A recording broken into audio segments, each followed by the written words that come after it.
নমস্কার বন্ধুরা, আবার আজকে একটা নতুন ভিডিওতে। তো চলো, সানডে মানে স্পেশাল কিছু ব্রেকফাস্ট। তো আজকে বানিয়ে নেব ম্যাগি।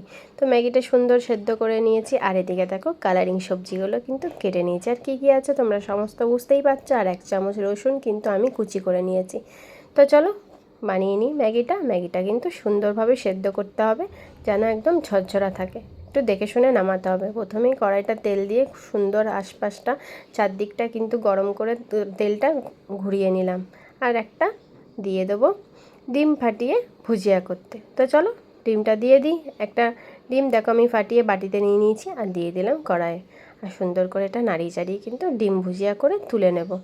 আর আজকে কিন্তু রান্না করছি হচ্ছে লোহার কড়াই। আর চাউমিন ম্যাগি কিন্তু আমার এই লোহার কড়াইটা রান্না করতে বেশ লাগে, কারণ কড়াই একটুও লাগে না। অন্যান্য সব এদিক ওদিক একটু সেদ্ধ বেশি হয়ে গেলেও লেগে যায়, কিন্তু লোহার কড়াইটাই লাগে না, এটাই আমার খুব ভালো লাগে। তো চলো ভুজিয়াটা করে তো সুন্দরভাবে তুলে নিলাম। আবার একটু তেল দিয়ে বেশ সুন্দর করে কড়াইটাতে গরম করে নেবো তেলটা, নাহলে কিন্তু সবজিগুলো কাঁচা লেগে যাবে। তো প্রথমেই তেলটা গরম করে নিয়ে দিয়ে দেবো কিন্তু 1 চামচ যে রসুন কুচি করে রেখেছি সেই রসুনটা।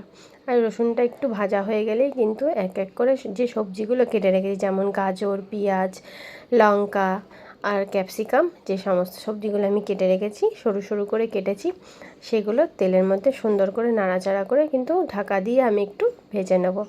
আর সুন্দর করে ভাজা চাপা দিয়ে ঢাকার পরে আমি একটু দিয়ে দেবো ভিনেগার, যাতে তাড়াতাড়ি সিদ্ধও হয়ে যায় আর যে হালকা সবজির গন্ধটা সেটাও না থাকে। তো চলো ভিনেগার দিয়েও সুন্দর করে এবার নাড়িয়ে চাড়িয়ে কিন্তু এদিক ওদিক উল্টে পাল্টে কিন্তু আমি সুন্দর করে ভেজে নেব। তো দেখতেই পাচ্ছ কি সুন্দর কালার লাগছে। অবশ্যই ম্যাগিটা কালারফুল হবে। তো দেখো এবার সমস্ত সবজিগুলো কিন্তু আমি নেড়ে চেড়ে ভেজে নেব। আর এদিকে 2 প্যাকেট ম্যাগির মশলা কেটে রেখে দিয়েছি। তো চলো সবজিটা প্রায় ভাজা হয়ে গেছে, যেহেতু ম্যাগির সবজি খুব বেশি ভাজতে নেই। তো চলো ভাজা হয়ে গেছে, এবার দিয়ে দেবো ম্যাগিটা। তো ম্যাগিটা দেখো সুন্দর করে জল ঝরিয়ে কিন্তু আমি সুন্দর ঝরঝরা অবস্থায় রেখে দিয়েছি। এবার হালকা হাতে কিন্তু দিয়ে হালকা হালকা করে নাড়িয়ে নাড়িয়ে কিন্তু সমস্ত ম্যাগিটা বেশ মিক্স করতে হবে। আর তার মাঝেই কিন্তু আমি দিয়ে দেবো স্বাদ মতন লবণ, যেহেতু আমি এতে কোনো সস ব্যবহার করছি না, আর এর জন্য একটু লবণ দেবো। সস দিলে অনেক সময় লবণ না দিলেও চলে। তো হালকা একটা লবণ দিয়েছিলাম আগেই সবজিতে, আর লবণ দিয়ে তার উপর দিয়ে দিলাম গোলমরিচের গুঁড়ো। এটা দিলে আরও দ্বিগুণ স্বাদ হয়ে যায়। তো চলো গোলমরিচের গুঁড়ো দিয়েও কিন্তু সুন্দর করে ওপর নিচ করে বেশ নেড়ে চেড়ে একটু বানিয়ে নেবো। আর ম্যাগিটার সাথে যাতে সবজিটাও মিক্সড হয়ে যায় সেইভাবেই বানাবো। আর চলো দিয়ে দিলাম এবার ম্যাগি মশলাটা। আর ম্যাগি মশলাটা দিলেই সুন্দর একটা কালার ছেড়ে দেবে। তো চলো এইভাবেই কিন্তু আমি ম্যাগি বানাই, কোনো সস ইউজ করি না। অবশ্যই যারা সস ইউজ করো অবশ্যই করতে পারো, কিন্তু আমি কোনো সস ইউজ করি না বলে তাই আমি এমনি এরকম মশলা দিয়ে সবজি দিয়েই বানাই। তো আমাদের বেশ বাড়িতে এই এরকমভাবেই পছন্দ করে। আর যে ডিম ভুজিয়াটা আমি করে রেখেছিলাম প্রায় ম্যাগি হয়ে এসছে, তার আগে ডিম ভুজিয়াটা দিয়েও কিন্তু আমি সুন্দর করে ওপর নিচ করে নেড়ে চেড়ে বানিয়ে নেবো। আর দেখো কি সুন্দরভাবে একদম হয়ে গেছে, আর কেউ কাউরির গায়ে কিন্তু লেগে নেই, একদম ঝরঝরা ম্যাগি, পুরো চাউমিনের মতন।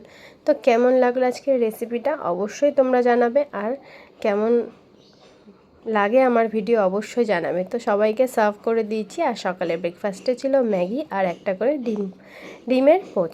তো দেখো আজকের ব্রেকফাস্ট কিন্তু এটাই। আর আমার মেয়ে খেয়ে তোমাদেরকে বলবে কেমন হয়েছে। আর আমার মেয়ে কিন্তু ম্যাগি খেতে খুব ভালোবাসে।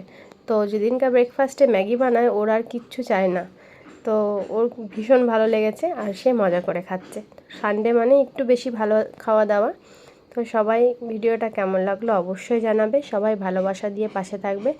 সবার জন্য রইল ভালোবাসা অবিরাম। সবাইকে টাটা বাই।